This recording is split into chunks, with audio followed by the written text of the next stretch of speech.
The crowd is filling in here at the Volusia County Speedway, a half-mile track, as we mentioned, a little bit of distance from Daytona Beach. Before we get things going today, we want to tell you a little bit about the most recent event on the Busch Grand National Series. The Miller Classic up in Martinsville, Virginia, won for the first time this season by a Busch Series regular.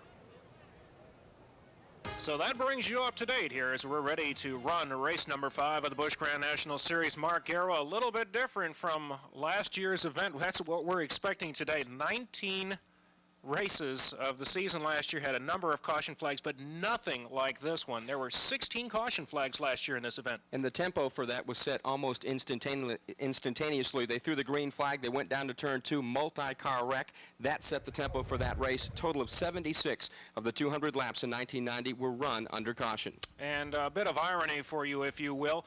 Last year, in that first lap incident, the current Busch points leader, Kenny Wallace, and Bobby Labonte were both involved. They're hoping to do a lot better than that today. The Busch Series points, as it sits right now, of course, has Kenny Wallace on top of the standings.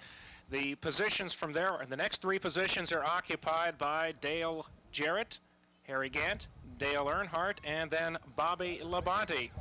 And this is to the point in the season now where the drivers are starting to see the Busch Series regulars exclusively. The Winston Cup drivers will start to fall off in the points. Well, they're starting to get a chance now to duke it out amongst themselves, and they'll really get down to deciding who is going to be the champion. What a difference a year makes. At this time last year, Kenny Wallace was 10th in the points, minus 125 points, and Chuck Bound, the pole sitter, was in 6th, 98 points out. He's now 18th spot. All right, now let's go down for the command that will start today's race. We're doing it now, Robert.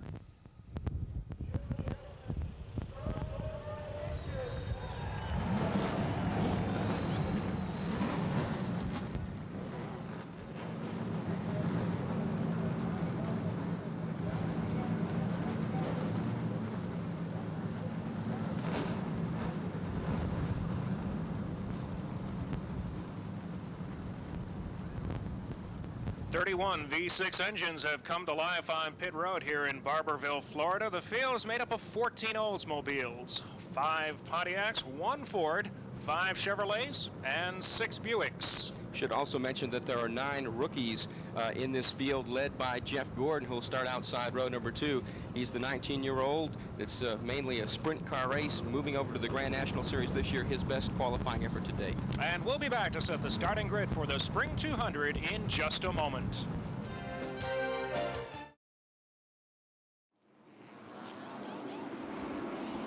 The field is on the second of 4 pace laps here at the Volusia County Speedway. Let's show you the starting grid for today's Spring 200.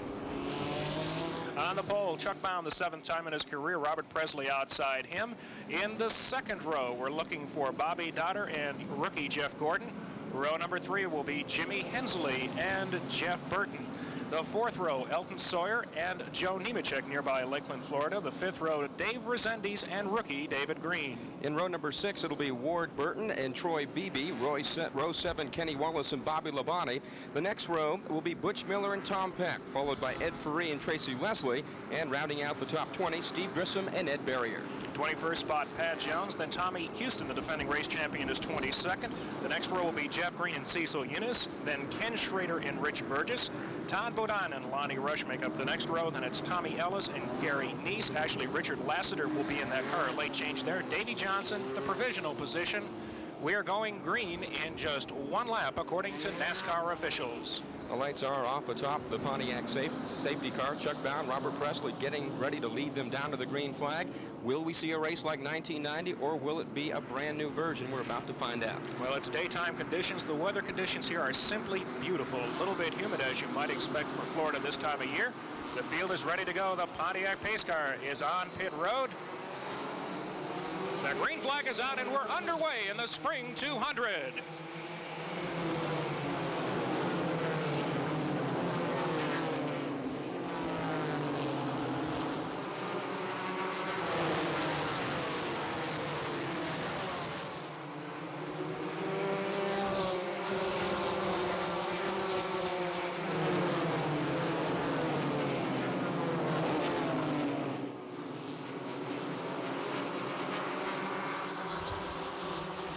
just like last year, the outside pole sitter has gotten the jump on Chuck Bound. Robert Presley from Asheville, North Carolina has jumped into the early lead here as the field has sorted itself out nicely. We're already under more green flag laps than we were for the first caution flag here last year. Bound is sitting back in the second position with Bobby Dotter third, Jimmy Hensley fourth, and Elton Sawyer fifth. It's been quite a while since Robert Presley has won on the Busch Grand National Series. You have to go back to August of 1989 at Rougemont, North Carolina, so he'd certainly like to get back in the winner's circle right now. And you can see he's opened up quite a gap over Chuck Bound as he crosses the start-finish line once again. And one of the most important things right now is for drivers on the outside to try to get them tucked down on the inside, because the outside groove is not the fast way around this speedway this early in the race. Jimmy Hensley's on the move right now. He looks to the inside of Bobby Dotter. As you see that blue car on the bottom of the racetrack coming out of turn number 4, looking for the third spot. On Bobby Labonte, you can see the 44 car hung out there to dry on the outside. That's not where he wants to be, but look at the margin between Robert Presley and Chuck Bound. Bound had excellent final practice times, 2/10 quicker than anyone else. He had them shaking their head, but Robert Presley is the one who's trying to check out on the field. As now the field is beginning to sort itself out nicely. Hensley is closed in on Bound in the battle for second. You can see 3 cars running there coming out of turn 4, hooked together. They're battling for second, and behind that, a major gaggle of race cars. They're battling back there for the top 10 positions, side by side, 2 wide in turns 1 and 2. And the lead car of that second group, of course, is Chuck Bound, the defending Busch Series champion. Jimmy Hensley, the winner in the most recent event in Martinsville, Virginia. And Elton Sawyer, the highest qualified Hoosier tire driver. That is one of the stories we'll be watching today. Is look at Hensley. He's trying to move under Bound up into the second position. Interesting battle here. Jimmy Hensley is the nephew of Hubert Hensley, who owns Chuck Bound's race car. They went at it quite heavy at times in 1990. Looks like they're picking up where they left off from last season as they're going head-to-head early in the Spring 200. And you see Hensley again pressuring Bound. Bound using a little bit of a different groove, a little higher groove. Hensley now looking to the inside. And he has the position. And the last time by, he gave a little nudge to Chuck Bound saying, hey, I'm here. I'm faster than you. How about moving out of the way? Bound did. And look at Elton Sawyer has moved down on the inside, and he's trying to take over the third spot. Let's see if he gets enough bite down low. Sawyer on the Hoosier tires, just one of the Hoosier tired cars in the top 4 right now, but just behind Bound in the 5th spot, the white car. He is also on Hoosier tires, so a pretty even Steven battle at this particular point, as you still see the battle for second still red hot going on to the backstretch. Well, Jimmy Hensley is looking to build on the success at Martinsville. This was a race team that came into the season unsponsored. It badly needed that victory to stay in Grand National competition. In fact, before the race, Hensley told us that if it hadn't been for that victory in Martinsville, they might have had to fold their doors on the race shop. That victory bought them at least 4 more races. And as a result of that win, a sponsor is interested. There were conversations over the weekend with car owner Don Beverly that they think may actually lead to getting the dollars that are necessary to run the rest of the season. See the cars backing off a little bit on the backstretch. See a little bit of smoke as those cars pass in turn 4. A little bit of a spin there just moments ago, but the track is clear as Hensley continues to hold on to that number 2 spot. And the question is, what did Robert Presley find in that final practice session? There was a session at about 11:15 this morning in which every car went out. Chuck Bound spent the least amount of time of anyone out there. He went out for 8 laps, posted times right at around the 17-second mark, while everyone else was running about 17.2 or 17.3. He was happy with what he had. There was no reason to use his car up any further. Sat there and watched everyone else practice. Robert Presley spent as much time as anyone else out there trying to get the handle. It's obvious he's found something at this point. You begin to get a sense of how the field is already well stretched out. There are 9 rookies in this race, of which 7 are official candidates for NASCAR's Busch Grand National Rookie of the Year program. You also begin to get an idea of how this racetrack is set up. As the cars come off of turn 4, there really isn't a straightaway as such. They will drift out toward the start-finish line on the front stretch and toward the outside wall on the back stretch. And there's really no point, as Chuck Bound said in in our interview with Bill Hennessy a few moments ago, where the tires get a rest. Here's a good battle on the speedway between Kenny Wallace and Dave Rezendes. Wallace, of course, the current Busch Grand National points leader. He started this race 13th, and he's been chopping his way through the field very steadily. He's now looking to the outside of Dave Rezendes. A very dangerous thing to do here. The outside groove definitely a lot slicker, but he gets a good bite coming out of turn 4. Last year, this race, and we keep calling your attention to it because it's such a completely Jekyll and Hyde personality from the previous year. Last year, the driver said the groove on this track was only about a half a lane wide. Now, here's Chuck Bound moving around on the outside, and it already looks like that there are two racing grooves here. As Wallace, and there's problems on the Tom Peck car from the right front portion of that machine. But the field stays green. There is a black flag that will be coming out. He will be called to the pits for consultation. Tom Peck from McConnellsburg, Pennsylvania, another one of those unsponsored drivers who had such a wonderful year in 1990, finished 5th in the series points. They're in another team in bad need of money. Comes to the attention of his crew, Reds Cagle. They came into this race 9th in the point standings, and this certainly is going to hurt as they go to work on the right side of that unsponsored Oldsmobile. Meanwhile, that battle between Kenny Wallace and Dave Rezendes still rages around this half-mile racetrack. A little bit of an advantage now for Wallace in the Cox-treated lumber Pontiac on the outside. That's Goodyear tires on the Wallace car, Hoosiers on the Rezendes car. And Wallace finally dispatches it back further a position. Right behind him is David Green, another one of the rookie candidates who is running Goodyear tires. Sat on the pole for the Goodies 300 in Daytona, and he is closed in on Hensley, and he's going to try to make his move here in the next couple of laps. We've got 24 now laps on the board of the Spring 200. We'll be back with more action from Barberville, Florida in just a moment.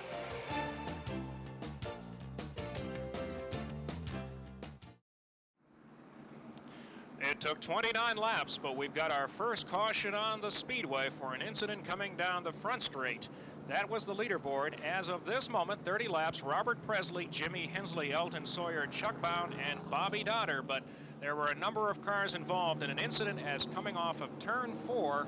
We had one car spinning sideways. We have a replay on it. Let's take a look at that right now.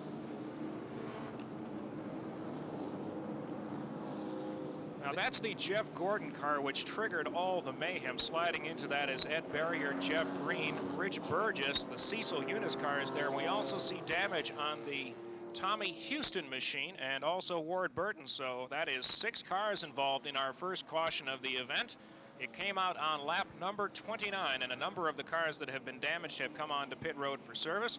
But before that caution came out, we noticed, Mark, that Robert Presley's lead was shrinking and shrinking noticeably. Jimmy Hensley, Elton Sawyer, and Chuck Bound, the cars running 2nd, 3rd, and 4th, were definitely making tracks on the leader. They had cut the gap from perhaps 8 car lengths down to about 4 before that caution flag. We also noticed that Kenny Wallace may be the quickest car on the racetrack. Once he broke free of Dave Rezendes, he was quickly tracking down Bobby Dotter, who was in the 5th spot. Wallace currently riding number 6 and looking very, very strong in this race. As we see the Richie Burgess machine, heavy damage to the front end of that race car.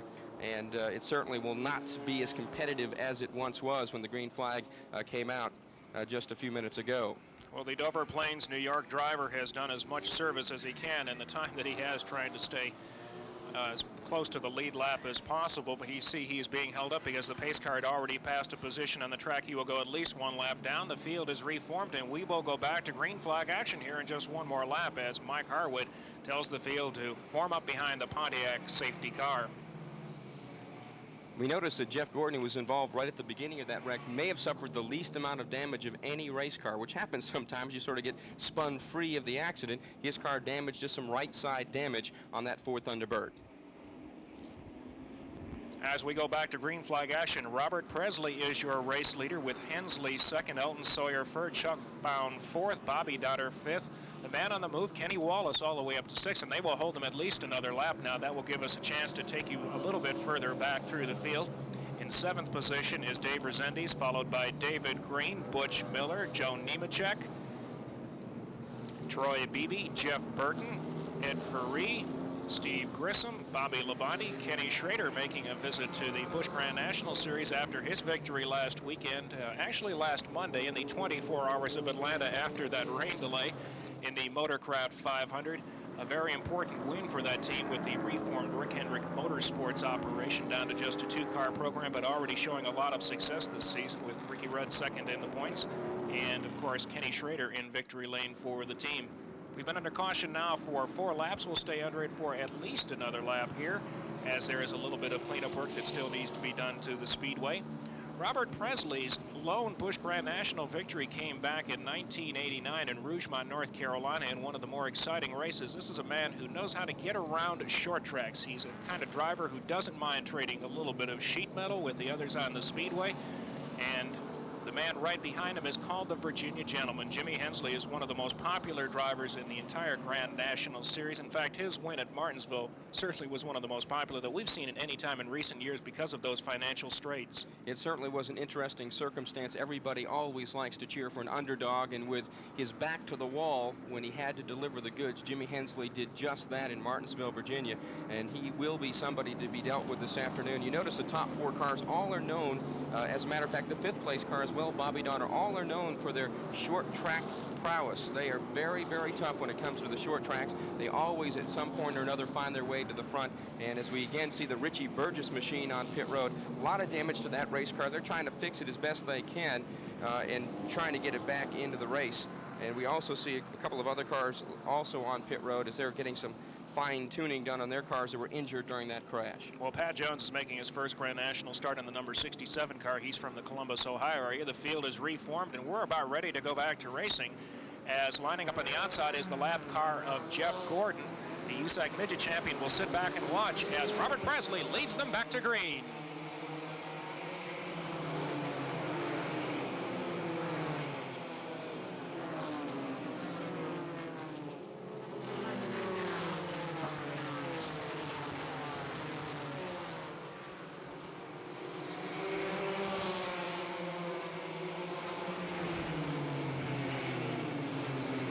And for the moment, Jeff Gordon's car doesn't seem to be any the worse for wear. In fact, he's just the kind of block up for the other cars that Robert Presley likes to see. Hensley would love to move around him, but Gordon's car, as you mentioned a few moments ago, Mark, doesn't really seem to be that much the worse for wear. The lone Ford in the field is finding its way around the preferred groove of this racetrack and holding up second through the rest of the field. Jeff Gordon may be a rookie here for the Busch Grand National Series, but he has run this racetrack twice. Once when it was dirt, once when it was asphalt in sprint cars. So he knows his way around this particular track. A lot of difference between the two racing automobiles, but nonetheless, he's very comfortable because he's been here before. He got a little bit out of shape, and that will certainly cost him, as Jimmy Hensley will make him pay. And that's the move that was looking to be made by Jimmy Hensley. He wanted just a little bit of a bobble by Gordon. He got it coming off of turn 2 that last time by. He's moved into the position. Look at Elton Sawyer now go below the white line of this track. There really is not an apron per se here. No difference in angle of the pavement. It's just a white line drawn down around the inside. And now Hensley, you can see closing in now that he is dispatched with Gordon, as now Chuck Bown is moving by Gordon cleanly to stay in the 4th position. Look at Jimmy Hensley closing on the rear of the Oldsmobile of Robert Presley. We could have a battle for the lead here in just a moment. We also see Kenny Wallace pulling up to the back bumper of Chuck Bown's car. That will be a battle for 4th. Remember, Wallace started 13th. He appears early on in this race, if not to be the quickest, one of the quickest. And here we go, side-by-side battle for the lead. Hensley down on the preferred groove on the inside. Can he make it stick and take the top spot?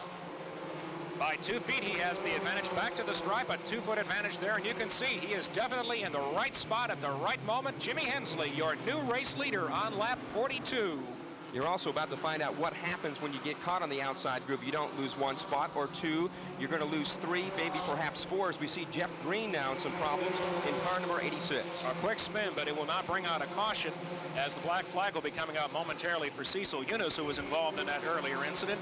You might wonder why a driver like Kenny Wallace qualified so poorly, relatively speaking, in the 14th position. Well, drivers actually practiced for this race, the race today, yesterday afternoon, but they qualified last night. They put a premium, of course, on getting a front starting position, but it was more important for them to spend most of their time getting their cars sorted out for the heat that they're going to see in this afternoon's contest. Jimmy Hensley now showing the way with Elton Sawyer in the 2nd position. A little bit of smoke coming off rookie contender Troy Beebe's car. We'll keep an eye on that over the next couple of laps. He was not involved in that earlier incident, but he sure is showing plenty of smoke there. Looks like it might be a rear end. Now look at Bound trying to go to the outside over Elton Sawyer for just a moment. Thinks better of it. As we've seen, that's not the best way around. Here's the body work being done on Cecil Eunice's car. He also just saw passing by him very quickly was that Taco Bell Chevrolet of Troy Beebe. He was given the black flag as you see them working on the left rear of that Oldsmobile, trying to pound away the sheet metal away from the tire, so when they go back out there, it doesn't cut into that Goodyear bias ply tire.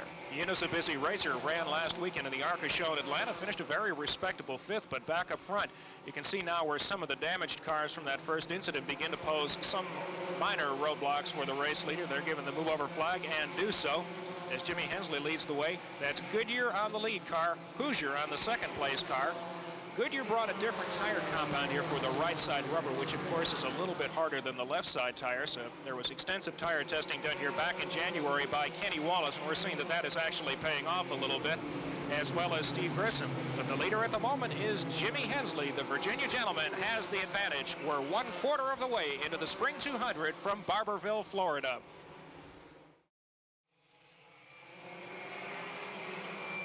Back here in Volusia County Speedway, 55 laps are on the board. Some drivers are coming into the pits to bang out some more of that sheet metal from the earlier incident, but no problem up front for our race leader, Jimmy Hensley, with Elton Sawyer second. And in the corner of your screen, a battle for third is rapidly developing as Chuck Bound and Kenny Wallace are engaged in a fierce tuggle for that position. There you see it, side by side battle for the third position. Kenny Wallace, who tire tested here a few weeks back, actually a couple of months back in January, has taken over the third position. And look at David Green, the All-American Challenge Series standout. He's also challenging for the 4th spot. They stuck behind Bound single file for a number of laps, and Kenny showed David the way around on the outside. So David Green tried the same move, didn't make it stick this time. He may try again as he moves down in turn number 2. And we are already seeing that there is more than one fast way around this racetrack, and we can only wonder what Chuck Bound's problems are. He looked so good in practice, then he put his qualifying tires back on. Of course, NASCAR impounds the tires after their single lap session. That's just not the same tires that he showed in practice. His lap times are not nearly as good as they were before. And David Green, a rookie, really showing some talent here. He's a short track specialist, and this track is to his liking. David Green has had an up and down season. He won the pole position for the Goodies 300 in Daytona. Then he has come back and not been able to make a couple of races, so he's trying to redeem himself today. In that Oldsmobile, you see him drawing up beside Chuck Bound. So you've got the veteran Grand National champion trying to hold off a young rookie driver in David Green of Owensboro, Kentucky. But most of the veteran drivers in this series will tell you that the race is not won in the first 100 laps, it's won in the last 100 laps. Chuck Bound is in the best spot on the racetrack, which is still down low. David Green heating up his tires, going around on the outside. He's got about a 3/4 length car advantage for the position, but Bound is not about to give up.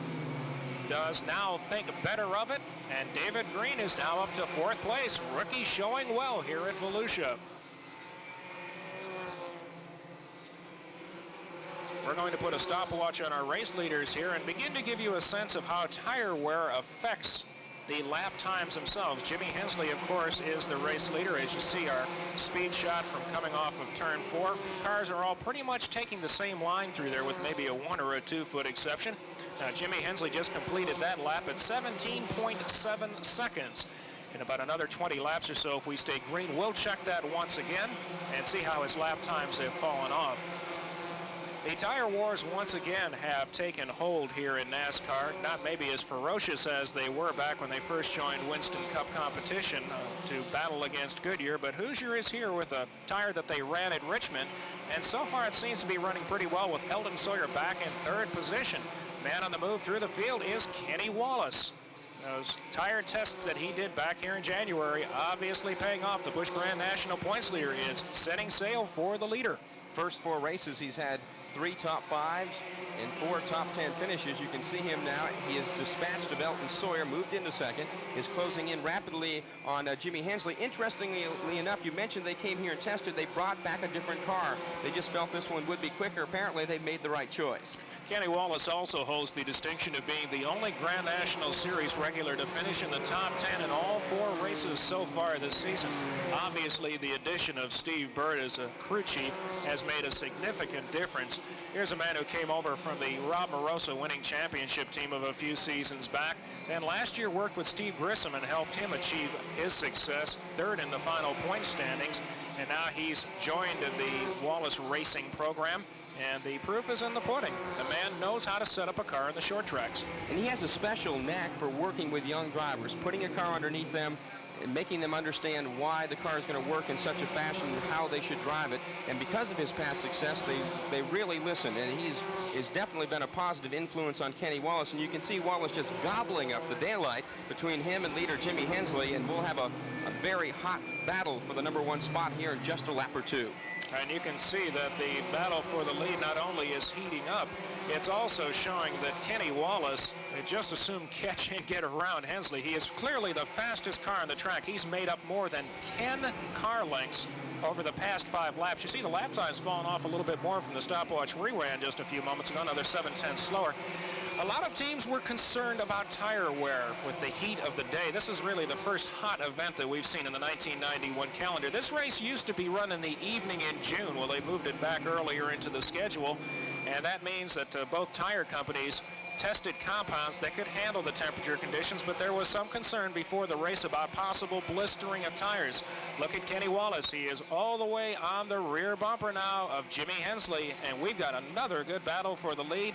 Hensley, the veteran driver, Kenny Wallace, the driver with the unfortunate moniker of promising young driver, but he's had that since he came in the series. Well, he certainly is one of the best drivers on the series. He dips down underneath Hensley, and he will become the leader of the Spring 200 on lap number 74. So Kenny Wallace puts that Pontiac up front. Hensley comes right back. Kenny Wallace has had a number of close calls. Nashville, Tennessee, 1989. And we see the leaders coming out of turn 4, and now Pat Jones, the rookie, has impacted the concrete retaining wall very hard at the exit of turn 4. Everybody skates by nicely, but we're under caution for the second time this afternoon.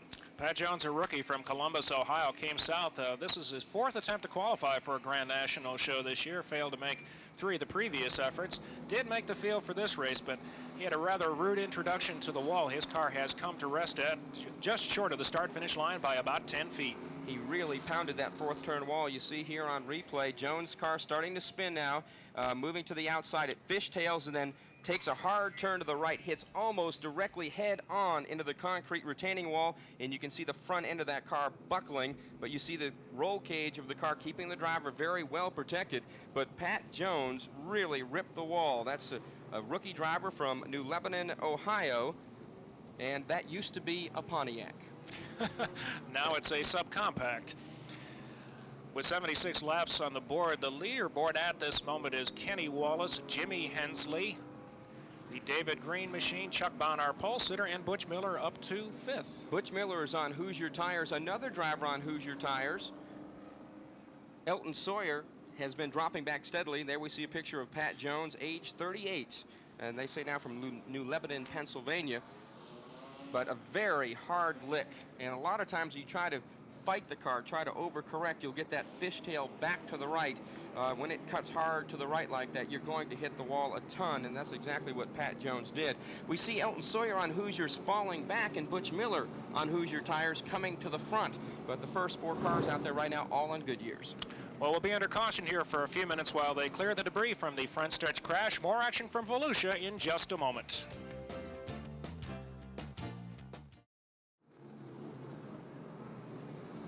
As Pat Jones' car is being removed from the Speedway, we want to remind you that continuing coverage of the Busch Spring 200 on the Nashville Network is being brought to you by Haviland Motor Oil. Get the most out of your car. And let's check in with Bill Hennessy on pit road for an update on doings down there. We have a number of retirees at this juncture of the race. Who's out is Gary Neese. He retired to save the car for next weekend's race at Hickory. Tom Peck is out with a broken oil line. Tommy Ellis, the 3rd engine in a row, has gone on his automobile in as many races. A transmission case busted on the Troy BB car. Pat Jones, who hit the wall earlier, was in the pits with no brakes, which they tried to fix. That may have been one of the causes that he slammed in the outside retaining wall. With us is Ward Burton, who was involved in the first crash of the day. Ward, what happened out there? Well, I don't know. It was just good hard racing. I might have come down a little bit, or the fellow behind me came up, but that really didn't hurt us. The car started coming around to me real well.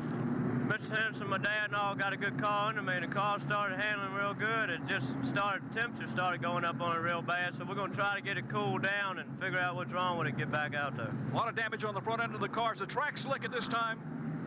The track tightened up a little bit there at first, and it looked like after some of these motors let go and all, it started to loosen up a little bit. But little instant we got in, just mainly cosmetic. I think we're all right if we can get back out there. Well, it crushed a lot of sheet metal here in the early going at Volusia County in the Spring 200. Certainly nothing like we saw last year when they had 16 total cautions. By this point, after 82 laps of last year's race, we had already had 9 cautions. Now, the reason of our second caution of the day was for the Pat Jones crash. Let's take a look at it once again. He's at the top of the screen on the left. You can see he's way out of the groove. And when that happens, that is nothing but trouble, especially if you don't have brakes. And this is a fairly significant impact. Look at how the fence gave. But the car did its job. It protected the driver's compartment, and that's how these cars are constructed. Sometimes you may need just to let the car go. He tried to fight with it right to the very end. We see now Pat Jones on a stretcher, and they'll take him to the infield medical center here at the Volusia County Speedway and check him out. But a very hard impact, but he did appear to be talking to the safety crews, and of course that's always a good sign as we continue under yellow on lap number 83 of this 200 lap race, race number 5 in the 1991 Busch Grand National Series. That's a fairly significant cleanup because from the impact of the wall, there is some debris from the wall itself. Some of the concrete chips were shaken loose. Of course, if you were hit at over 100 miles an hour by a 3,500-pound race car, you'd show little, dents and damages yourself. And then there's just debris from the car itself. The safety crews are cleaning it up just as quickly as they can. This caution flag came out on lap number 75, so this is so far just 8 laps of caution. And the number of caution laps is significant here. We talked to drivers before today's race, and crew chiefs in particular, the men who calculate fuel mileage, and we said, can you go the distance on fuel? And Mark, we got a variety of answers on that. We certainly did. Most felt that they could with no problem, but there were a few dissenters who thought that maybe they'd need 35 to 40 laps of caution to go the whole way. Now, they weren't the majority, but there was that thought out there, and these early cautions that have taken up quite a few laps are certainly going to help them. Right at the moment, Kenny Wallace is your race leader with Jimmy Hensley second. A beautiful sunny afternoon here. Temperature about 84 degrees at race time, a little bit humid, just what you'd expect for Florida at this time of year. And really, a number of drivers prefer hot, humid conditions like this. They certainly do. They certainly like the heat of summer. They didn't expect it quite so soon here in the spring, but we've never run here this early in the year. One thing that I've noticed this afternoon, and whether or not it has an effect or not, we'll have to wait and see, but we keep seeing the sun pop in and out of the clouds. There is a lot of clouds here today, along with that heat, and right now this half-mile track blanketed under a very hot sun, and that should make a difference, especially in the outside groove where some of that sealer is still there. Well, Ward Burton mentioned just a few moments ago to Bill Hennessy how the track characteristics have already changed a little bit from tight to loose, and a number of racetracks do change with the change in cloud conditions. A little bit of cloud cover comes, that tightens up the racetrack. The cars don't really want to turn coming off of the turns, but when you see the sun come back out, the temperature builds back into the racetrack, then the track tends to loosen up just a little bit. Now, look at this. We've seen many cars over the years that handle the cleanup work, the speedy dry dropping. One you just saw a moment ago, there it is once again. This is basically a car that can run on, I guess, just about anything, Mark Harrow. Looks like almost like a mini modified. It's dropping down that material that soaks up the water and oil from that last crash. And of course, after they spread it out, the cars run it back and forth. And we see some work still going on in the garage area as they're working on one of the machines that was damaged in the first crash of the day, or that may be the Pat Jones machine that had severe damage done to it when it hit almost head on in turn 4, and you can see that from the nose of the car all the way back to the motor, including the radiator, just completely destroyed. That is the Pat Jones car. Apparently he has hurt his foot, but basically he is okay, and that is certainly good news. You see him now limping off to the infield medical center. A rather painful debut for this Ohio driver. He is indeed from the Buckeye State, as is another driver in this field, Lonnie Rush Jr. from Pickerington, Ohio. As you can see now, they are trying to get the field reformed for the restart. We're getting a little bit closer to it. They're saying move up, get closer together. We're going to be going racing again here in just a couple of moments. And this is where both the flagman and the assistant flagman have literally their hands full. They certainly do. One other thing they're trying to do is get the cars to move up on the racetrack into that speedy dry that was just laid down to soak up the oil and water from Pat Jones's car. And that way, by running over it, they spread it out and away from the racetrack and make conditions safe and green so we can get this race restarted again, as we're still working under caution on lap number 88 of the Spring 200. Welcome back to Barberville, Florida. Continuing coverage of the Busch Spring 200 on the Nashville Network is being brought to you by Haviland Motor Oil. Get the most out of your car. We're back under green. Kenny Wallace has jumped down to a quick lead over Jimmy Hensley. You see him now on the backstretch, but the battle is for the number 3 spot. You see David Green in car number 8 battling with Chuck Bound, and right there is Elton Sawyer. He's just moved underneath the Butch Miller machine to take the spot. So again, Bound fighting with Green. That is a battle for 3rd spot. And let's check in with Bill Hennessy on pit road.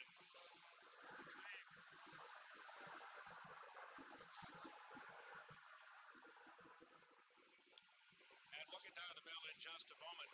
Now, Chuck Bound has got a battle on his hands for the next spot on the Speedway with Eldon Sawyer, the Hoosier-mounted driver, trying to mount a challenge there. But driver on the left part of your screen there, Kenny Schrader, battling with Steve Grissom, a Winston Cup regular, the only one in today's field.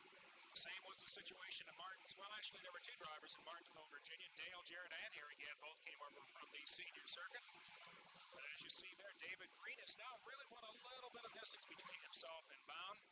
Next good position battle on the Speedway is Eldon Sawyer trying to close in on that 63 Pontiac and really not having too much success at the moment as the tires are now starting to come back up to temperature.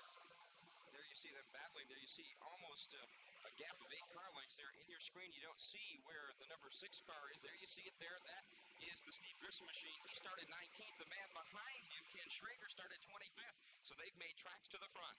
And we have caution on the Speedway. Caution on the Speedway for a spin on the front stretch. Lonnie Rush Jr., the other Ohio driver in this field, got loose coming off of turn 4, threw up a huge cloud of smoke.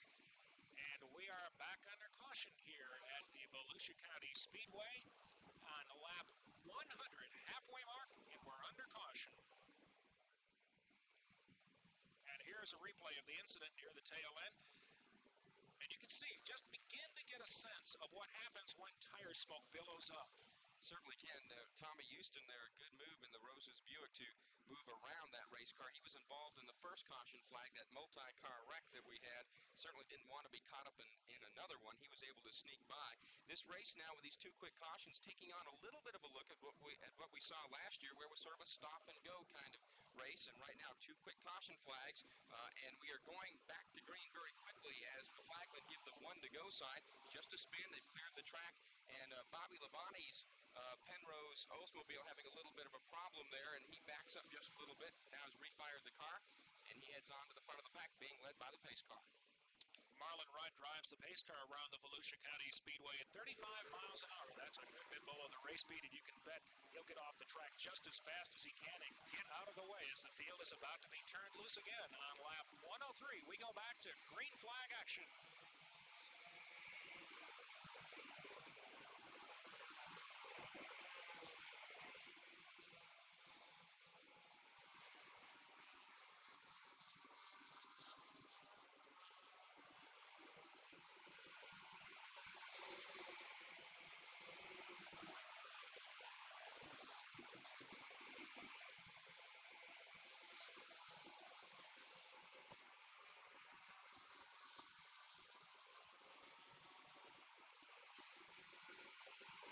Kenny Wallace, the Busch Grand National points leader, is your race leader. He took the advantage from Jimmy Hensley 35 laps ago and has been in front ever since.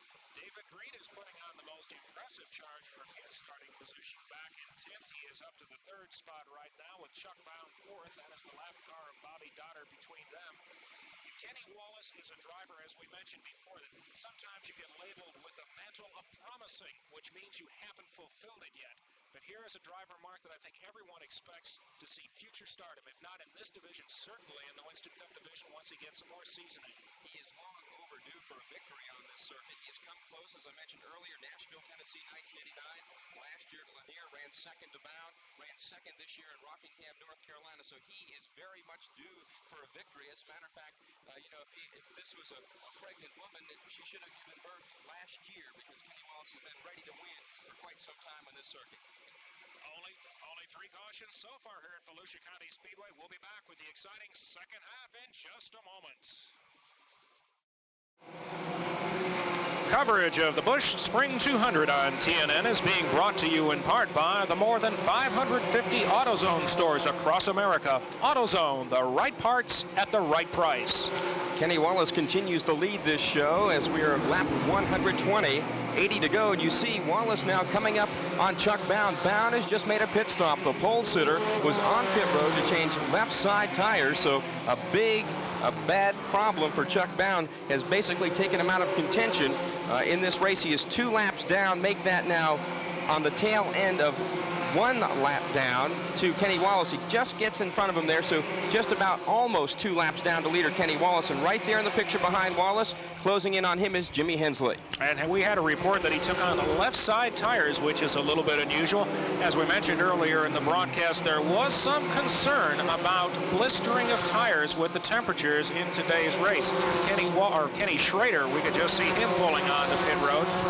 And back on the Speedway, the real battle is for Chuck Bound trying to keep Kenny Wallace in his mirror. That is very important at this point in the event as we've completed 123 laps. Certainly is, because if he gets a caution flag, he goes back to the front, then he may have a chance to get back on the lead lap. But certainly Chuck Bound's chances for winning here at Volusia County have suffered a major blow with that late race caution for pit stop rather for left side tires. Well, one of the issues that everybody was looking at was blistering of tires, as we mentioned just a few moments ago. And we asked Steve Grissom, a man who finished 4th here last year, how will the tires be affected racing during the day as opposed to running at night? I'll tell you, it is kind of different. Usually the Busch cars qualify in the afternoon and race at night, but this time we're qualifying at night and racing in the afternoon. So we kind of had to change and go back and do some things a little different from qualifying to the race. And the tires are going to be so critical that you just need to baby them and try not to build up any heat in them, because you can blister the tires here. Steve Grissom is another one of those drivers, Mark, that could really use some sponsorship support. Coming into this race, 3 out of the top 5 point cars from last year, Jimmy Hensley, Steve Grissom, and Tom Peck, all without sponsors, all very capable teams, just haven't been able to find the backing yet for the 1991 season. But in talking with Grissom before the race, he said, yeah, we just talked with someone in the last couple of days. It looks promising, but in racing, until the check is cashed in the bank and you've got the money in your hand, it really isn't a deal in some cases. If you're just joining our broadcast, Chuck Bound was our pole sitter for today's race, but on the very first lap, Robert Presley jumped into the lead, held it for a while before yielding the point to Jimmy Hensley. And then pretty much from that point forward, once Kenny Wallace worked his way up from his starting position back there in 13th, he took over the lead and has pretty much been dominating the race ever since. And he is moving in now on the Robert Presley machine, the man who set the early pace. Apparently used up his tires ever so slightly, and that's all it takes here. Most drivers say you don't race the first 100 laps, you just try to get good position. It's in those last 100 laps that you try to move forward and be a contender at the finish. See Kenny now working on the Jeff Burton machine, also back there Tracy Leslie. That may help Jimmy Hensley make up some of the gap that Kenny Wallace had opened up. You see Wallace there working out of turn number 2, and he has no place to go. Burton on the outside, Leslie on the inside. He's got no racetrack, and there's Jimmy Hensley, you see on the inside, moving underneath Presley, right back to the back bumper of Kenny Wallace. And with 9 rookies in the race, you can get the very sense from drivers who's been around the series for a while that they're concerned. They don't know what these rookies are going to do on the track, when they're going to get in the throttle, get off it. As you can see right there, Tracy Leslie got on the brakes a little quicker than Kenny Wallace thought, and they touched. You can see the touch that Tommy Houston got from the very first incident of the event is pretty substantial, but he has been able to work his way forward from those problems and is running in the top 10. Tommy Houston a brand new race car. That certainly isn't the way you want to debut it. Still trouble for Kenny Wallace, cannot find a way around the two-lap cars of Jeff Burton and Tracy Leslie. Now Leslie simply backed up. He threw out the parachute and let Wallace by. Now Wallace will get to work on Jeff Burton, but that was a big break for Jimmy Hensley. Wallace had moved out to a rather sizable lead. All that tough lap traffic allowed Hensley to close in and take another shot at the top spot. And Wallace trying to put a lap on Jeff Burton, the South Boston, Virginia driver whose brother Ward Burton fell out of this event a bit earlier. The attrition rate really hasn't been too awfully high. Certainly not as high as it was last year when more than 2/3 of the field, 21 cars, were involved in incidents, and some of them more than once. I thought more remarkable than that, when I looked in the pit area after the race, only 2 cars did not have some sort of mark, tire mark, dent, fender crumpled, or whatever. Just 2 out of the starters from last year's race. Well, this race so far, 137 laps on the board, and it has essentially been a very clean event with the exception of that one big incident early on involving 6 cars. Everything else beyond that has been fairly minor in nature, except for Pat Jones' hard hit of the wall coming off turn 4, as we saw a little bit earlier. A bit of a foot injury, but otherwise okay. I think there's 3 reasons for that. 1, better tire compounds this time, both Goodyear and Hoosier. The second groove working in, the sealer being worn off there. And third, the drivers just used their head a lot more in the beginning of this race than they did last year. They were all very impatient, and it proved very costly. This time they kept their heads a lot more patient, and we've seen a better race for it. And one car that we've seen in our long camera shots, a white car that is moving itself up the leaderboard, is car number 52. That is Butch Miller, who drove in Winston Cup last year, an ASA standout for many years. That's the top right portion of the screen there. Butch Miller, the Michigan driver, now running Busch Grand National this year, has worked his way all the way up to 3rd. And that means that those Hoosier tires are working well for him. Well, Butch Miller is a short track specialist. He's been a winner here on this Grand National Series circuit. Back in 1986, he won at Indianapolis, so he knows how to make these cars work on half-mile racetracks, and he's proving that this afternoon in that Oldsmobile as he's working out of turn number 2 and looking very, very strong. He's got a lot of ground to make up on the lead automobiles, but he is doing just that as he is closing in on Jimmy Hensley and the leader, Kenny Wallace. You can see just at the edge of the screen there, the blue and white car just ahead of car number 52 is Jimmy Hensley. That's the second place machine, so Miller is definitely making tracks towards the front. Well, here's a driver that makes anything he runs on the short track work. An ASA standout, a Titleist there many times. Went to Winston Cup, didn't work out quite the way he wanted to. Came back to the Busch Grand National Series. Is a master short track driver. Anything under 3/4 of a mile, Butch Miller will always be a factor. And now he's trying to work on one of the rookie contenders, Cecil Eunice. As we mentioned earlier, 9 rookies are in the race, 7 of them official candidates for Rookie of the Year. Cecil Eunice is the points leader in that category with Jeff Gordon second. They have both had their problems today. Once again, heavy traffic for Kenny Wallace. There's the Davy Johnson machine, car number 81, and now he will go to work on Elton Sawyer, who was a factor early on in this race, along with Lonnie Rush Jr., so he'll have to dispatch of them before he can once again get some clear racetrack. Working now around Rush, in car number 85 is Kenny Wallace, and just behind him is Jimmy Hensley. You see him sneaking into the picture, car 25, and that white car behind them is the 3rd place car of Butch Miller, and he is definitely catching the leaders. Now, before this race, Elton Sawyer told me that the Hoosier tires, in his opinion, wore just a little bit better, wore just a little bit longer than the Goodyears. Maybe Butch, he couldn't prove it, but maybe Butch Miller is about to.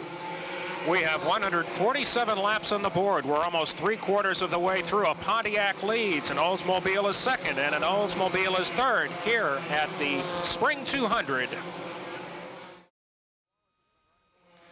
Kenny Wallace has been running the Busch Grand National Series full-time since 1989. He has yet to win, but he is looking like the strongest contender to take victory today as Jimmy Hensley is beginning to fall back, and he's going to have his hands full with Butch Miller in the battle for 3rd on the Speedway, actually the battle for 2nd. Kenny Wallace, a native of Fenton, Missouri. His car owner is Rusty Wallace, and certainly some knowledge has been passed down the line, and there are some good racing genes in that family.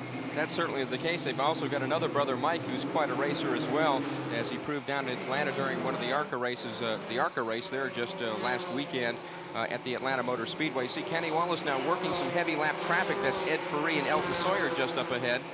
I think one of the biggest learning experiences Kenny's had in quite some time. Happened earlier this year at Richmond when he battled Dale Earnhardt for the #2 spot. He eventually lost out in that battle, but by just inches. And he said, with Rusty on the radio and you're racing Dale side by side, something has got to rub off.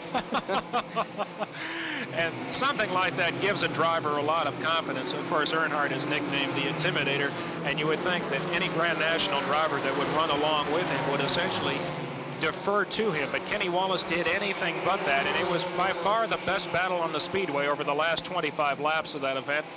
Kenny Wallace now circulating around the Volusia County Speedway, this half-mile track located in north central Florida, having things pretty much his way, which is certainly a lot better than last year at this time when he had trouble on the very first lap. One thing, it's showing that he has certainly matured as a driver, very patient. He'd gotten in that lap traffic. He bided his time. He didn't make any sudden moves. Hensley and Miller closed in. That didn't bother him. He dispatched with those slower cars, then went on pulling out to the lead again, as we see Jimmy Hensley now behind the slower car of Ed Free. Up ahead, Robert Presley, who led this race in the early going. They separate him from the lead car of Kenny Wallace. And, you know, going back to the patience thing, that's one thing Kenny has had to learn over the years, and that's one thing he felt has been holding him back from victory lane. Perhaps the lessons have been well learned, and it will pay off with his first victory this afternoon, as Hensley just can't seem to get in and around the Ferree and Presley machine. And that has allowed Butch Miller to close in right on his rear deck lid, and that is going to be a dandy battle for second. You've seen it coming now for the last 30 laps or so as Miller has been able to reel into position. It now becomes an issue of where these cars catch lap traffic. As you saw when Hensley was held up behind the Ed Ferree machine, that allowed Miller to close in. Miller was able to easily dispatch with Robert Presley in that spot. The outside groove is still not the best. It is still a little bit slicker than the inside groove. So if you've got a car that you're racing and trying to lap that is running fairly well, it's still quite a chore to get around them, as you're seeing Jimmy Hensley battling with the Ed Ferree car to try to get him out of the way so he can get after Kenny Wallace again. Miller also closing in there. As you see the flagman giving the lap sign, that's that blue flag with the yellow stripe diagonally across it. That is to make the slower cars aware that their faster cars are coming up. Give them room. Get on the bottom of the racetrack and get out of their way. And this is by far Butch Miller's best performance of the '91 season. After starting with a 12th down in Daytona, his short track efforts, as we mentioned earlier, he's a threat on any short track, but when you have mechanical failure, you're not going to be a threat at all. A 29th at Richmond, a 29th also at Martinsville, so the very best way to do it right here at Volusia County Speedway is to run up front, and he's doing that. See Kenny Wallace coming out of turn 4 right now, and way back there with 4 lap cars is the Jimmy Hensley car, and he is caught in a lot of heavy traffic, and Kenny Wallace is pulling away. And we'll keep watching that battle for second as we're heading toward the closing laps.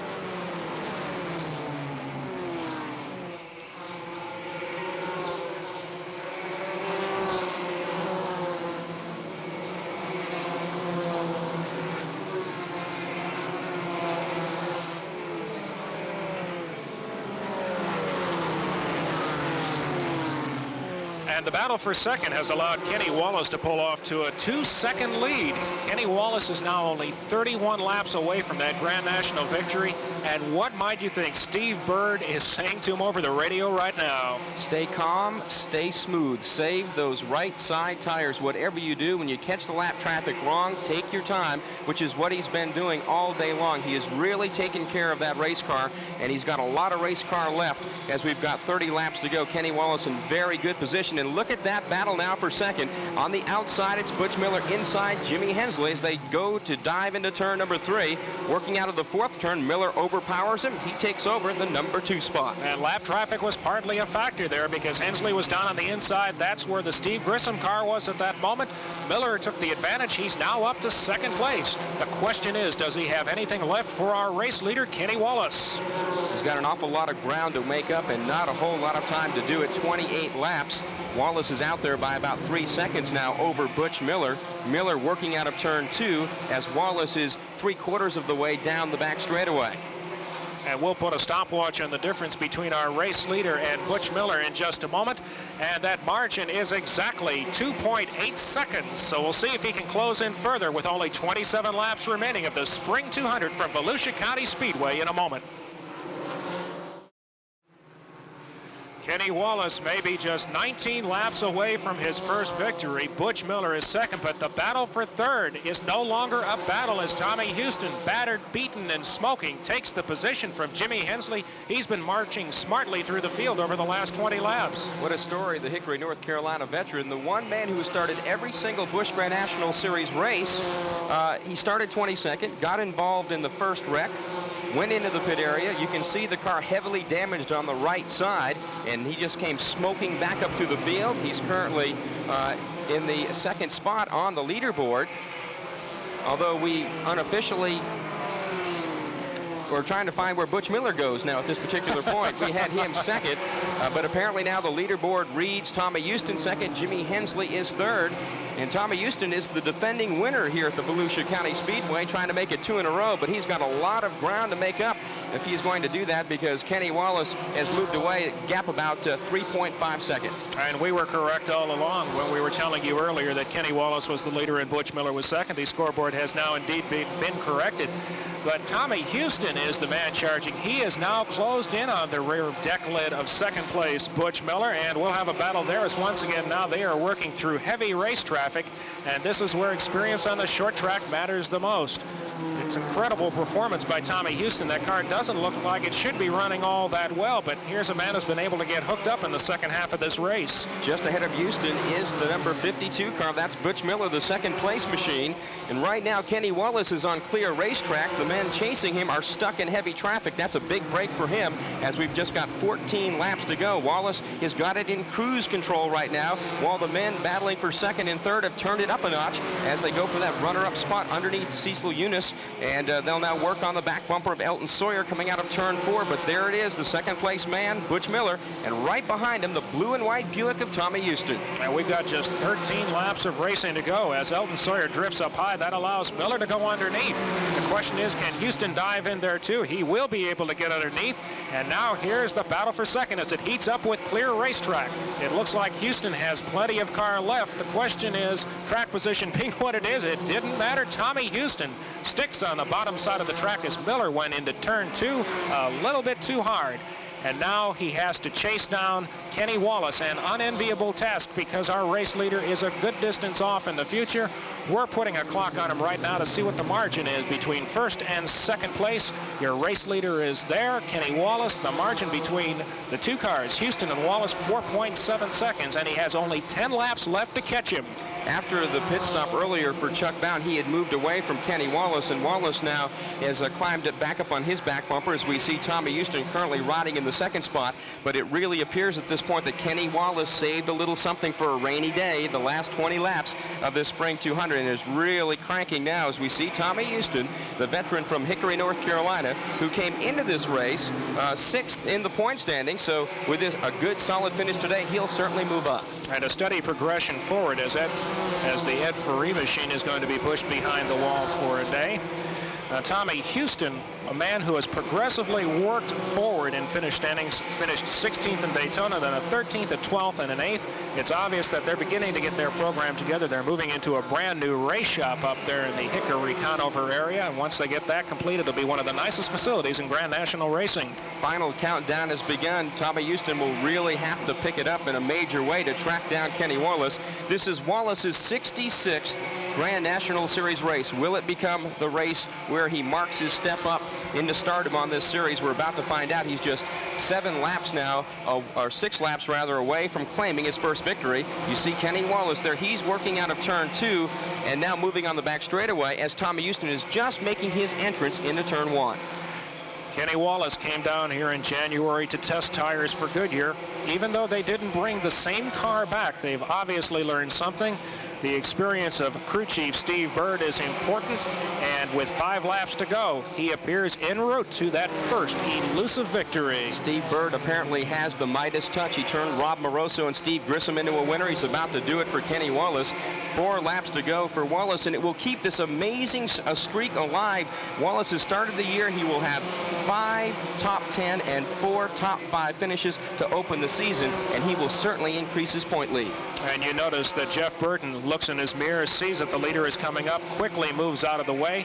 There is no challenge now between Kenny Wallace and that Grand National victory that he's been trying so hard to achieve since coming onto the series full-time in 1989. One other good sign for Kenny Wallace right now, he's got clear racetrack. For the next 2 laps, that's what he'll be facing. Just has to keep the car between the white line and the wall somewhere, and he will grab his first ever Grand National Series victory. He's got 2 laps to go, working out of turn 2. Less than a mile to go now as he'll come by this time and take the white flag from starter Mike Harwood. 1 to go for Kenny Wallace, the St. Louis, Missouri driver, just 14 seconds away from that first victory, heading down the backstretch the last time.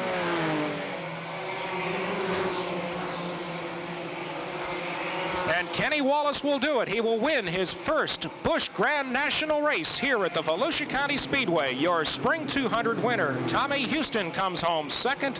Third place unofficially credited to Butch Miller. Fourth to Jimmy Hensley, and fifth to Dave Green.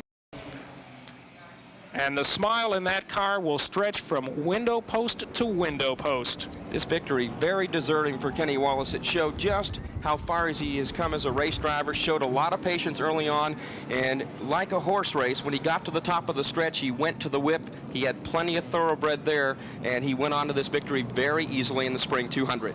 Kenny Wallace is no longer a promising young driver. He has fulfilled that promise here today. He's arrived. And it'll be just a few moments before he collects his thoughts and steps out of the car to the tribute of the crowd as well as the other competitors. This will be a popular victory throughout the garage as well. Tommy Houston, a nice job today. What a great run. Again, in that first caution, flag got wrecked, and there's Kenny Wallace jumping on top of that Pontiac and waving to the crowd here at the Volusia County Speedway. And this will be a very popular victory. Kenny is well liked within the garage area, and even though they compete against this guy week after week, they knew sooner or later it just had to happen, and it comes 5 races into the 1991 season. In his 66th race, Kenny Wallace has become a winner on the Grand National circuit. And just look at the celebration down there. Those people have worked hard. A beautiful race shop near the Charlotte Motor Speedway. And we'll be checking in with the happy winner down at Victory Lane in just a moment as the cars have fallen silent here at Volusia County Speedway, the 5th different winners so far this season.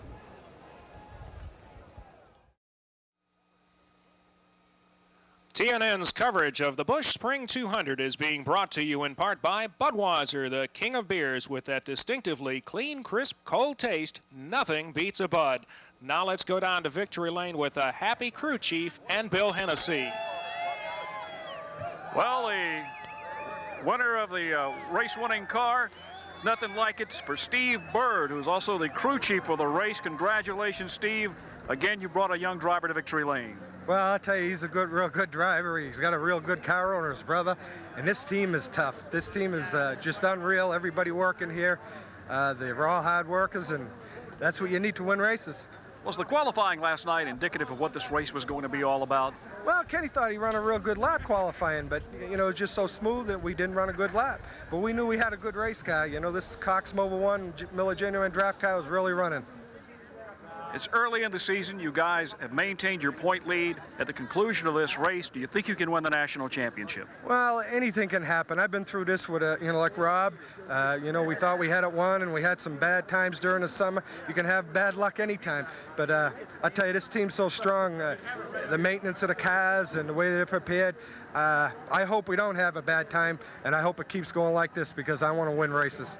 Was there any time during the day that you seemed to be worried about Kenny's progression through the field? Well, about 20 to go, he thought he was losing the motor, dropping a valve, but I think it was just a little vibration from the tires. The Super Goodyears just started blistering a little at the end there, and I think that's what he felt, not the motor. So that was the only concern. It was concerning, though.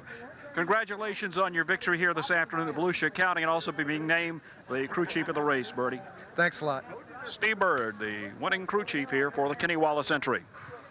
Mark, how many times have we heard the squeaks and groans of a race car when somebody's out front? They certainly make a lot of different noises, and if you noticed with Steve Bird. That accent wasn't south of the Mason-Dixon line. Steve, of course, up from the Massachusetts-Connecticut area. He originally started in the NASCAR Modified Series, moved south to help out Rob Moroso, and since then, as we've documented in the broadcast, he has brought 3 young drivers along to victory line on the Busch Grand National Series. First, Rob Moroso, Steve Grissom last year with 4 victories, and with Kenny Wallace winning his first race just 5 races into this season, you've got to believe there's a few more left in that gun by season's end. Now, he walked into the Winston Cup division with Rob Moroso when he ran for Rookie of the Year, but then decided that he was happy to go back to the Grand National Series. He likes to have his Sundays off, and he's going to have a great Sunday next to the man who's got the winner's trophy in his hand with Bill Hennessy.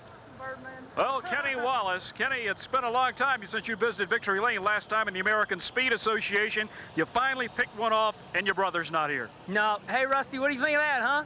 Man, that was great, I'll tell you. I just want to thank Rusty and Patty. You know, without my brother and his wife, I wouldn't be here. You know, through perseverance, watching me go through the hard lumps, and finally got a great crew here. Steve Bird, the crew chief. Thank you, Tommy. Man, I appreciate it. You know, I can't say enough about my guys. Steve Bird, my new crew chief. Toucan, I feel so great for him. He's been a long time, and I tell you, I'm not speechless, but I could just go on and thanking everybody. Cox Treated Lumber. You know, them people been with me 3 years, and I've had a bet. I get to pay my car owner or Hayes Armstrong $20. I've had a $20 in my pocket since I've ever started this series, and he told me pay it when we win, so this is great. This has got to be a great moment for you. Not only winning, but you're also in the points lead like we talked with Steve Bird, your crew chief. Now you put yourself in a position that once you win in the series, you seem to be able to get another one and another one. What does the rest of the season look like for you? Well, you know, I was always scared that maybe I didn't know how to win, but man, there's been 3 or 4 times I was leading 2 laps ago, something happened, I knew how to win. And, you know, with about 20 to go there, I felt the vibration, and I was running really wide open up off the corners. The car was hooked up, so I told the boys I wonder how big a lead I had. And, you know, I'm spoiled. You know, my brother flew me down here. I won the race. I mean, this is just great. But I tell you, I've worked long and hard for this, and, man, I just can't believe it. Were there any close calls for you this afternoon? Well, not really. I think everybody was racing hard. I pushed traffic real hard, and basically at the end of the race, everybody knew that all my buddies out there, all the race car drivers, a good friend of mine, and we all raced hard. They knew there was 10 to go, and they was all moving out of the way for me, and I tell you, I'm going to thank them a lot. Congratulations from everybody on TNN. We'll see you at Hickory Speedway next Sunday afternoon. Thank you. Hey, Mom, Mike, Dad, Millie. A very happy winner, Kenny Wallace here for Volusia County. I think he got just about everybody in there. He did a great job today. Kenny Wallace, first victory, and I'll tell you what, that's going to be a happy group tonight and well-deserved. 27-year-old Kenny Wallace has been competing in the Busch Grand National Series since 1989. He has the problem that some drivers have when they come from famous racing blood. They tend to be compared to their siblings or to their parents. Kyle Petty can address that issue he can address that in volumes over the years, but Kenny Wallace now is beginning to fulfill that promise that many people saw for him. For a long time, people have considered him one of the very best drivers in that series. I know Rusty is, you know, always said that he's been a great race driver. He just needed time, and he had, again, 66 races and then notched that first victory. But with wins like this and the strong start that he got off to in 1991, he starts to climb out from underneath that shadow. He's his own man. He's his own driver. He has a little bit of a different style than Rusty's, and it's adapted very well to the Busch Grand National Series. And Kenny Wallace is going to be in this championship hunt right down to the wire this year. He's jumped out to a quick lead, and if he keeps running like this, he'll have them buried before they even get a chance to look for daylight as he looks for his first championship. And certainly, again, winning a race so early in the season, you've got to believe 4 or 5 more could be in the offing for Kenny Wallace. And we'll be back with more from Barberville, Florida in just a moment, where Kenny Wallace is your winner. Nashville Network has been brought to you by Haviland Motor Oil. Get the most out of your car. By Eagle One Car Care Products. Eagle One is visual perfection. By Champion Batteries, when you can't wait to get started. And by Bud Light. Everything else is just a light. And a man who had a great run despite his car being beaten, battered, and smoking is now with our Bill Hennessy in the garage. No? Okay, here we are with Tommy Houston. Tommy, a good strong run, but you had some problems there at the beginning. Looked like it was going to take you completely out of the race. Yeah, they had a big wreck up here and on the front stretch, and Ed Berry, he stopped rather rapidly, and I got into him and knocked the fender in on the tire, and the car pushed after that the rest of the day. But, you know, we made some adjustments on it and run a good pace, and then the oil temperature started going up on it. And, you know, I just kept pacing. Car was still real good at the end, but I knew Kenny's car was awful good, too. So I could make a little time up on him, but not a whole lot. Had you not been involved in the accident, do you think you were dialed in today since you were the defending race winner here? Well, we were dialed in, but, you know, I think it would have still come down between Kenny and I. There again, his car was awful good, and he and I both were on Goodyear tires, and we ran them the whole 200 laps, and they held up good. And, you know, we was trying a new Bilstein shock down here today, and, you know, I think that had a lot to do with the car holding its pace. But this Rosie Store Buick, it come on through, and we'll take second. That's not so bad. We go to our home track next weekend. Oh, yeah, looking forward to going back to Hickory, seeing all the race fans, and we'll see if we can't reverse that role with Kenny up there next weekend. He's still going to be running hard next weekend at Hickory Speedway. Of course, we're talking about Tommy Houston. He'll be racing at his home track. The only man to run every single Busch Grand National race since the series was formed in 1982, Tommy Houston. We'll be back with more from Florida in just a moment.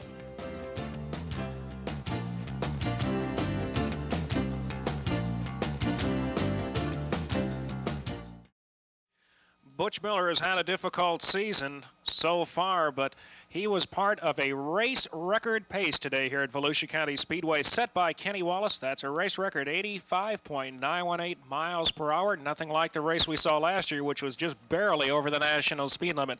Let's check in the garage with Butch Miller, who finished third today. 37, 49, What's going on here? 75, 15, You're on. 5. There we are with Butch Miller. Butch, a third-place finish. You got to feel pretty good after some disappointing runs earlier this year. Well, we've had some bad luck. We ran pretty good at Daytona and crashed a couple times and blew one motor up. But we had a little Chevrolet V6 in there today, a little 4.3 liter. Most of these guys try and run Buicks, and thing ran like a top. How'd the race go for you? You looked like you drew a bead on the leader, Kenny Wallace, there with about 150 laps into the race, 160 laps, and all of a sudden you started falling off and fell back to third. Well, you know, unfortunately, we had started the race a little bit on the loose side, you know, and you know, it was just a mistake, and I had to baby the car. I babied it and babied it and babied it. You know, this morning in practice, we ran extremely fast, you know, like a couple tenths faster than the pole, and so we knew we were good. But we got out there and we were loose, and I babied it for as long as I felt like I could, and I burned the rear tires off the car. It looked like this racetrack was very favorable to you and your driving style. The slipperier it is, the better I like it. That, you know, and the more that the track swings to Butch Miller, and it was really slippery out there today. Obviously, we like to throw a Burr Rabbit to the Briar Patch, and the Briar Patch was here today for you. Yes, sir. Well, Butch, we'll see you at Hickory Speedway next weekend with a good, strong run up there. We're looking forward to seeing you back there. Well, is that live too? Is that live also? Oh, yes, live on TNN. Oh, that's terrific. We're glad to have you guys around this year. Well, that's Butch Miller and his comments here following the race at Volusia County. Yes, thank you very much, Butch, for giving us our live promo for next Sunday's race right here on TNN. That'll be the Mountain Dew 500 from the Hickory Motor Speedway, Sunday, 2 p.m. Eastern, right here on TNN. And as Butch just said, it's live. Give him the $10 you promised him. No, folks, no. That's not even a good joke, but we do appreciate his kind comment. Now, let's talk about two gentlemen who are related to an outstanding run today, and that is, of course, David Green, who finished 5th, and Jeff Green, his brother, who finished 6th. Tell you what, it's been a long season for both of those drivers. David Green, of course, is running the full circuit, running for the Rookie of the Year championship. You see Jeff Green's car there, beaten and battered, but he brought that home to a great finish. You know, coming into this race, David had a 30th at Daytona. He missed the field at Richmond after winning the pole at Daytona, 13th at Rockingham, 30th at Martinsville, and then, of course, he comes home 5th place today. And in Jeff's case, he has run just 2 races coming into this event, had 18th at Rockingham, 21st at Martinsville, so he's made a major improvement. And sometimes this happens to rookies. David Green had to climb into John Linville's car in Martinsville, Virginia, because he was unable to qualify his. And Richmond, the problems that he had there, had mechanical failure on his qualifying effort, and because he had crashed at Daytona, he had no points to fall back on to get in the show. Such is the fate of a rookie driver in Grand National competition. It's a very humbling series, especially when it comes to the short tracks and qualifying. As we mentioned, David went out, won the pole for Daytona, then he's had just a very hard time in qualifying ever since then. Well, Jimmy Hensley tried to make it 2 in a row today. He couldn't quite do it. He finished 4th, but he's downstairs with our Bill Hennessy. Jimmy Hensley, 4th place here. Wasn't exactly like the win you got a couple of weeks ago at Martinsville, Virginia, but you got to be pretty happy. Well, we're pretty happy, Bill. You know, started 5th today and stayed up, you know, led some of the race and stayed in top 2 or 3 most of the day. And I thought, you know, without sponsorship and all, we're running pretty good right now. You know, we'll take a top 5 anytime in the Busch series. It's a very competitive series, and like I say, if you can run top 5, top 10 every race, and that's what we've done since Daytona, is top 10 every race. So we feel pretty good right now if we can just get some help, you know, money-wise, and keep this thing going. How many more races Don Beverly say you got this season? Well, we're going now through Bristol, I think. Let's maybe win another one between now and was going. Martinsville was probably going to be it, you know, and I was fortunate enough to win that race. So he extended it 4 more races. So maybe if I win another one, he'll extend it some more. So we just keep going, you know, hard as we can and just as long as we can. Your regular job's an oil truck driver, drive around a big heavy truck all week long, and I imagine a lot of customers stop you and say, Jimmy boy, you sure did great at Martinsville a couple of weeks ago, and they'll probably say, I saw you yesterday on TNN. Well, they might do that. Like I said, the week after the Memorial race, you know, a lot of people did, you know, stop, wave at me on the road, or whenever I'd stop it up for delivery, you know, they come up and talk, and I got a lot of fan mail too through the mail, and it was great. It's always great to win, and that's something we're going to try to keep doing every race. What does it mean to you when those folks come up to you and slap you on the back and start talking about racing? Well, it just, you know, makes you feel good. Anytime you win, it gets your adrenaline going, and you know, for people to come up and they really look like they really mean it, you know, that's what really makes you feel good, and somebody come up and congratulate you and know they really mean it. So, you know, we put on a show for the people, and it's good to know that they appreciate it, you know, and enjoy it.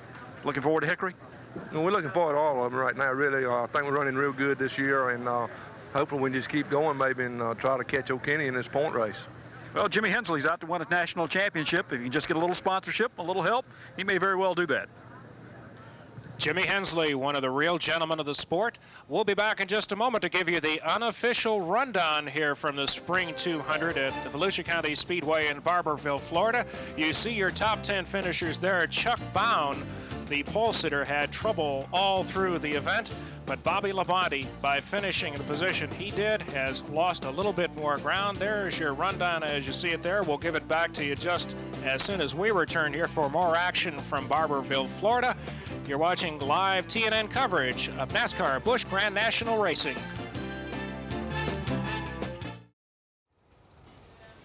Back here at Volusia County Speedway, where Kenny Wallace is a happy man having picked up that first Busch Grand National victory.